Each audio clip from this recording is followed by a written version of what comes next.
কৃষ্ণ ও হৰি ও ৰাম। বিংশ খণ্ড নাৰদৰ কৃষ্ণ দৰ্শন। প্ৰথম কীৰ্তন। কমল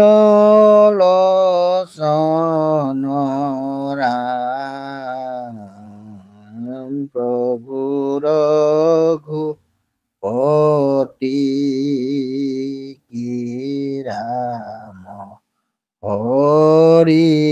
গতি কি ৰাম ৰঘুপতি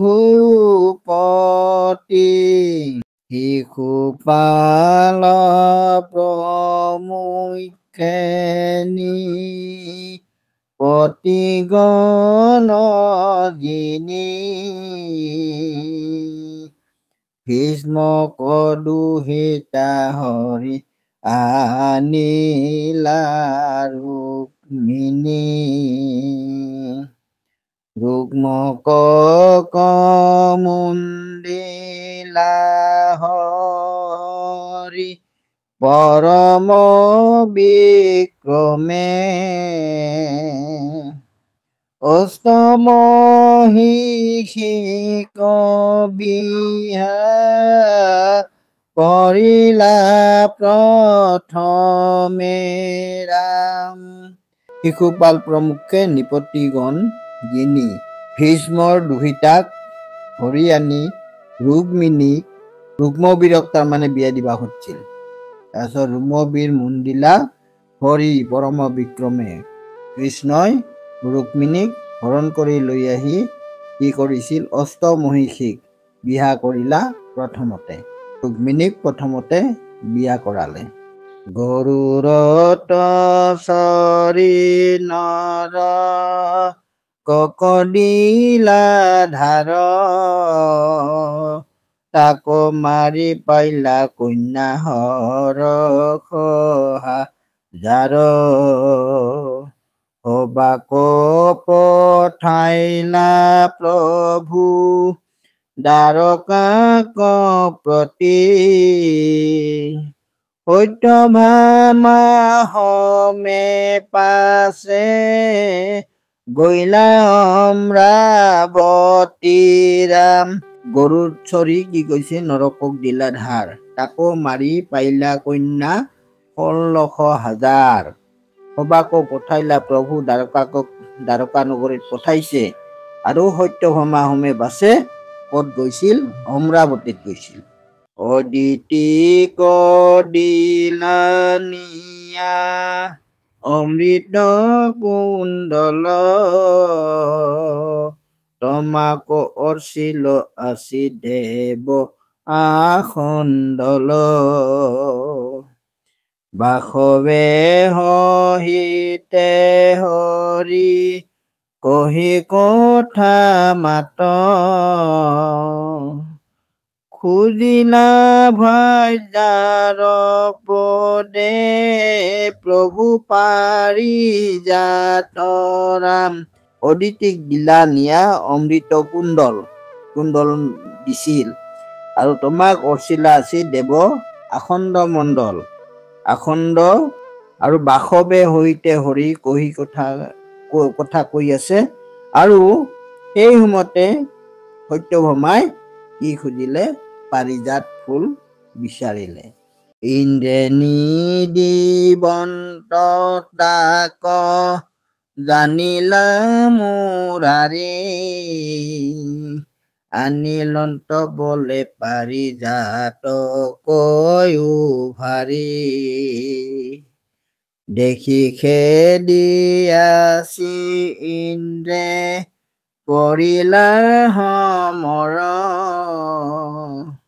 বাসৱ কলিলায়ে ভংগাইলা দামোদৰ ৰাম। ইন্দ্ৰৰ সহিতে কি কৰিছে, ক'ত গৈছিল, ইন্দ্ৰপুৰীত গৈছিল। কোনে গৈছিল, ভগৱন্ত। তাৰপিছত আনিলন্ত তাৰ পৰা কি কৰিছে, পাৰিজাত ফুল উভাৰি লৈ আহিছে। দেখি খেদি আছি ইন্দ্ৰিয়ে তাৰমানে খেদি আহিল। বাসৱক লীলায়ে বংগাইলা দামোদৰে উলটি পলাইল ইন্দ্ৰ তমাৰ প্ৰহাৰে ৰুইলা পাৰিজাত সত্য ভামাৰ দুৱাৰে সৰস হাজাৰ কন্যা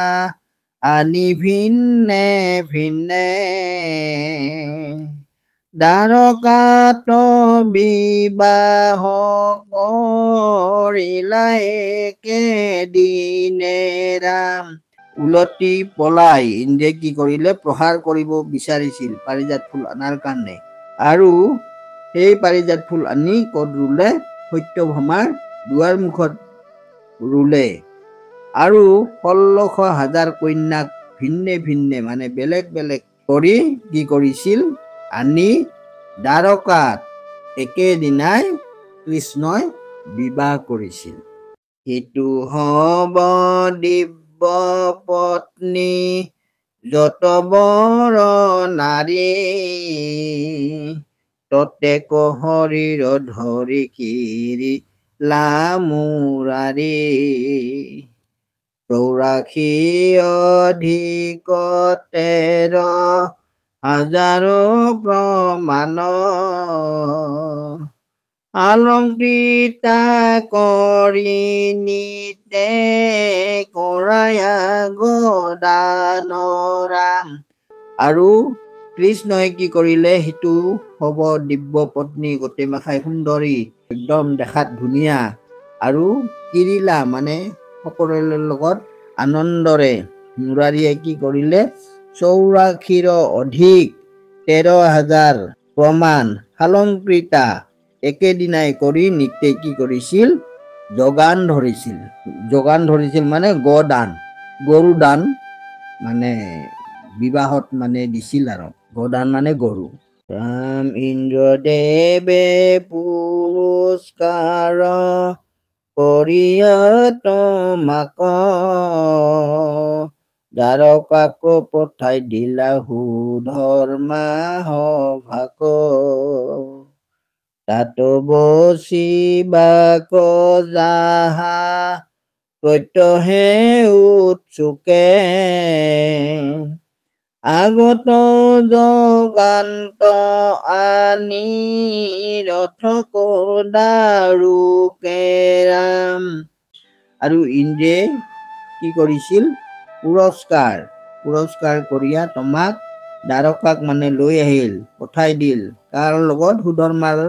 সভাক আৰু তাতে বচিবাক যাহা প্ৰত্যহে উৎসুকে আগত জগান্ত মানে আগত কি কৰিছে যোগান ধৰিছিল আৰু কি যোগান ধৰিছিল ৰথৰ দাৰুকে ৰথত চৰিয়া দাৰু কৰ ধৰি হাতে সাত্যকী উদ্ধৱ হমে বসন্ত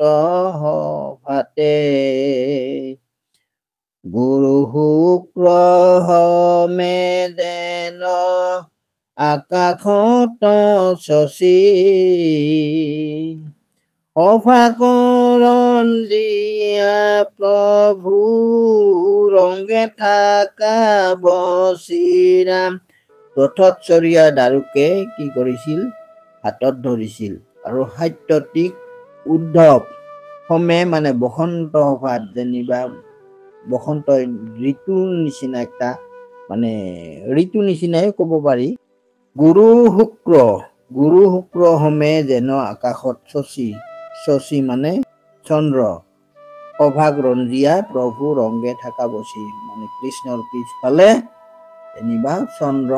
একদম পিছপিনে যায় জিলিকি আছে এনেকুৱা সেই উত্তাপ উজ্জ্বলক লৈ প্ৰভু ভগৱন্তই বহি থাকে বঢ়াইলা যাদৱ বংশ যতে কুমাৰ তাৰ সংখ্যা কহিবে কহক কাহাৰ সম্বাৰ শুনিয় হোৱাও যত তিনি কোটি 84 হাজাৰ 71 আৰু সেই দেৱগণৰ ইমান তাৰমানে বহুত ল'ৰা ছোৱালী বিৰাট বংশ এটা ডাঙৰ বংশ হৈছে পঢ়াইলা যাদৱ বংশ আৰু যতেক যিমান কুমাৰ আছে তাৰো সংখ্যা কহিব একশ কোটি কাহাৰ নাই ইমান 16,000 মানে পত্নীৰ ল'ৰা ছোৱালী কিমান হ'ব পাৰে বহুত দাসম্বাৰ শুনিও পঢ়োৱা তাৰমানে সেই শিশুসকলক কোনে পঢ়াব পাৰিব কিছুমান অজা ছাত্ৰ মানে যিবিলাকে জানে সেইবিলাকক কিছুমান পঢ়োৱাৰ দায়িত্ব দিলে শুনিল শংকৰে শুনি অকহৰ বজন একচিত্তে কৰা হবে হৰিৰ কীৰ্তন আতপৰে ধৰ্ম আৰ নাহি সংহাৰত ৰাম ৰাম সুখীয় বচিয়াখনত ৰাম শুনিল শংকৰে আৰু শুনি সৰ্বজন সকলোৱে শুনা কি শুনা কৃষ্ণৰ চৰিত্ৰ গুণ গান এক মনে হৰিৰ কীৰ্তন উচ্চাৰণ কৰিব কৈছে কীৰ্তন কৰিব কৈছে আতপৰে ধৰ্ম আৰু নাহিকে সংহাৰত আৰু ইয়াৰ নিচিনা ধৰ্ম সংহাৰত নাই সেইকাৰণে সকলোৱে ৰাম ৰাম সুখীও কি কৈছে বহি আসনত কৃষ্ণৰ নাম গাব কৈছে কৃষ্ণৰ নাম বহি হওক থিয়া হৈ হওক য'তেই নাযাওক কেৱল কৃষ্ণ কৃষ্ণ হৰি হৰি গাই যদি ফুৰে তেতিয়াহ'লে বিৰাট তাৰ ভাল গাই থাকিব লাগে কৃষ্ণ ও হৰি ও ৰাম